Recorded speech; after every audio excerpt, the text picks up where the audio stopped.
enemies are talking about the options they have on the table. They should know that the first option on our table is the annihilation of Israel. That's a quote from the Ayatollah of Iran, which is a person of high prestige that makes important decisions. This quote basically says that they're referring to the United States as their enemies, and they're threatening to annihilate Israel. So imagine them having nuclear weapons. The Iran nuclear deal threatens not only the safety of the United States, but the world as well. And today I'm going to be talking about how they threaten Israel, how the deal leaves room for dishonesty, how history could repeat itself, and finally how you can help. This deal, to get into a little bit, it's really complicated and long, but some of the main things that are in it is that they are going to relieve the sanctions, they're going to cut back on centrifuges, they're going to increase allowance for research, and they're going to allow us to do more business deals with them. First off, the deal threatens Israel because Iran has made many threats to Israel throughout their lifetime, and they tend to show a lot of hatred towards them. A quote from CNN, "Iran is the world's largest state sponsor of terror, backing attacks against Israeli civilians and Jews across 5 continents and in dozens of cities. These 5 continents and dozens of cities would be in great danger if Iran could possess nuclear weapons. The Middle East is full of a lot of conflict, and if that area of the world would receive nuclear weapons, then it would be a nuclear power keg." Second, the inspections leave room for dishonesty. A quote from Fradkin and Libby, "A close examination of the Joint Comprehensive Plan of Action released by the Obama administration reveals that its terms permit Iran to hold inspections at bay for months, likely 3 or more." Now you're probably wondering, how in the world can they hold out these inspections for months? Well, the IAEA, which is the International Atomic Energy Agency, first presents Iran with their problem or their concern in the area. Then Iran has to respond with written explanations of trying to explain, oh, well, we were doing this or this happened, to try and help with their concern.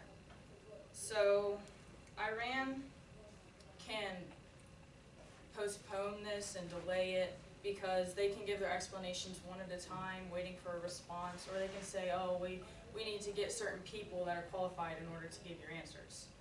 So then the IAEA receives the written explanations, and only after this time, the 24-day period begins, because they have 24 days to prepare for the inspection before it happens. So after all of this written explanations and everything, which could take over a month, then they start to get even more time to prepare for this inspection. So one wonders, okay, well, what are they going to cover up in that time? Also, history could repeat itself.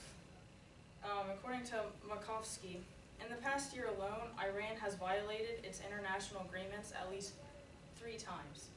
In the Joint Plan of Action in January 2014, we told them that they could not enrich uranium in any more of the current centrifuges that they had. And last November, they opened up a new centrifuge and we found out about it. So they went back on their agreement that they made with us. Also, they could only enrich solid low-enriched uranium. Last year, we found out that they had 300 kilograms of low-enriched gaseous form uranium. And the gaseous form is what you create an atomic bomb with. That's how you get it. You can't get it with a solid form, so that's why we told them they could only have the solid form. And we found 300 kilograms of that. Now you're probably wondering, what in the world are we going to do about it? We're high school students. We don't really have much to say. But a lot of us will be able to vote next year. So we can just find the right candidate who's either going to get rid of or improve this deal that we have with Iran, and we can make sure that they get elected into office. And if you can't vote, you can inform others about this, and because a lot of people are uneducated on this topic. And also, you could write your state representative. because history does repeat itself, and Iran just so happens to have a history of deceitfulness. And before they attack Israel, before they go back on their agreements, before we fear for our lives, we can simply put a mark on a piece of paper, electing someone into office that can change this horrible plan. And also, better yet, you could contact your state representative, Chip Perfect, which would make a difference, and so can you.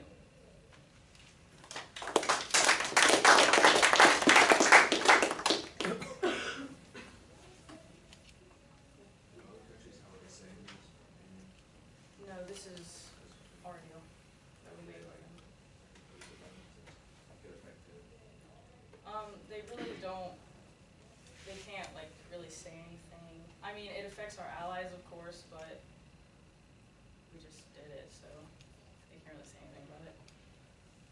Yeah. What is a centrifuge?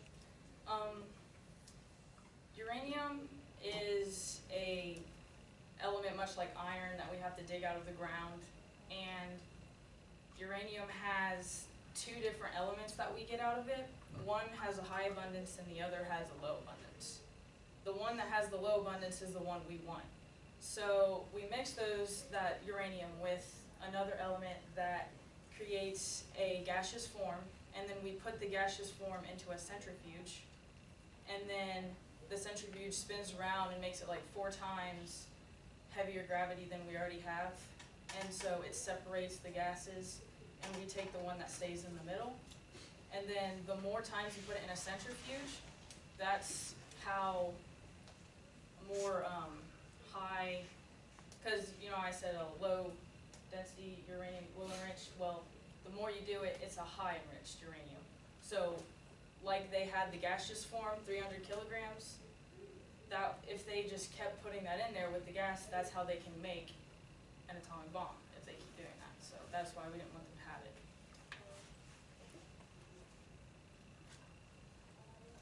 Why do they allow for so much time between like the inspections?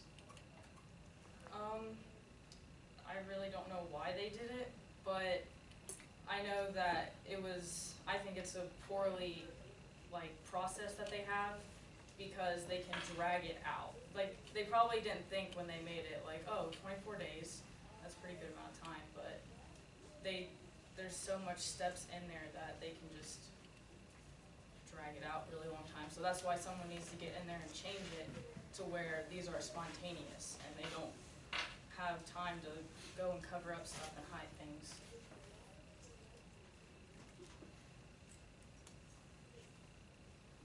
Does it seem like a deal is ever going to be able to happen between us and Iran? I feel like since we already made a deal, it's going to be really hard to just stop it completely, because we already lifted the sanctions and you can't kind of just slap them right back on.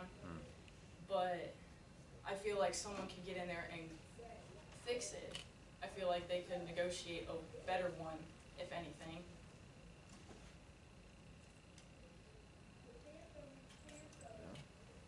Alright.